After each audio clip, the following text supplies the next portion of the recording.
Click the subscribe button, hit the bell icon to never miss another update.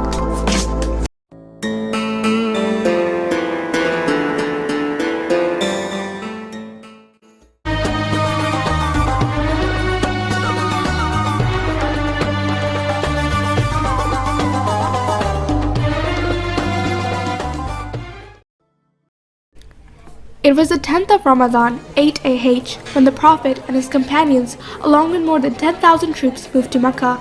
It was the largest army ever commanded by the Prophet to Mecca. The leaders of Quraysh had repeatedly broken the treaty, and the Prophet had made a serious decision to conquer Mecca in any way possible. He wanted the news not to reach Quraysh's leaders at all.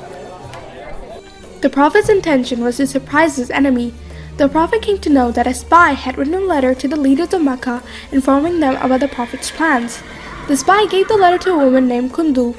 The Prophet commissioned Ali ibn Abi Talib to arrest the woman.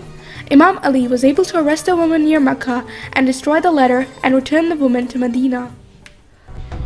The Prophet's army arrived in Al-Zahra after 10 days. It was only a few minutes away from Mecca. It was nighttime and the soldiers lit a fire. The Prophet's uncle, Abbas, was traveling from Mecca to Medina. On his way, he saw the Prophet's army and was shocked by the size of it. He thought to himself that if this army attacked Mecca, everyone would die and Mecca would turn to dust. So he went to the Prophet and said, "O Prophet of God, let me go to Mecca and ask the leaders of Quraysh to come to an agreement with you." Abbas said goodbye to the Prophet and sped away towards Mecca. Abbas reached the outskirts of Mecca and saw Abu Sufyan there. Abu Sufyan saw a lot of smoke coming from a distance. Abu Sufyan told Abbas, "Look, I've never seen so many bushes of fire in my life." He scratched his beard and said, "Maybe it's the people of the tribe of Khuzai." Abbas replied, "Have you gone mad? The Khuzai tribe is too small to be able to light so much fire. This fire belongs to the massive army of Muhammad. They are very well equipped and will destroy Mecca." Abbas took Abu Sufyan to the Prophet's army. As they passed through the army, Abu Sufyan was afraid that a soldier might attack him, but the soldiers didn't attack as the Prophet was present and they didn't want to disobey him. However, when they passed away, they drew a sword and ran to the Prophet. They said, "O Prophet, let us strike Abu Sufyan's neck. We should take advantage of this moment and kill him." At this moment, Abbas came forward and said, "I have given him refuge." The Prophet said, "I will give him refuge too, but only until tomorrow morning." Early in the morning, Abbas brought Abu Sufyan to the Prophet.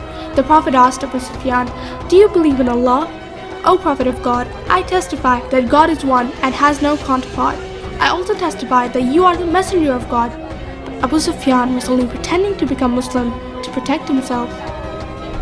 The Prophet said, "Whoever goes to the house of Abu Sufyan is safe." And he said to Abu Sufyan, "Anyone who goes to the mosque or stays in this house and closes the doors is safe from harm." Abbas said to Abu Sufyan, "Quickly go to Mecca and tell everyone this news." Abu Sufyan borrowed a horse and rushed towards Mecca. He reached Mecca early in the morning and went to Abu Lahab's house.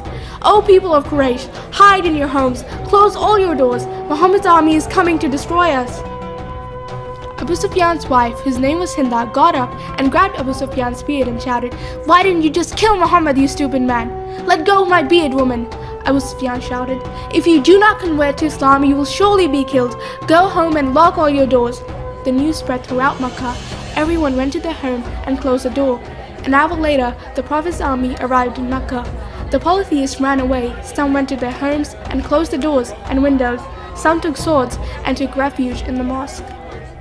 The Prophet asked Imam Ali to go inside the Kaaba and throw all the idols to the ground.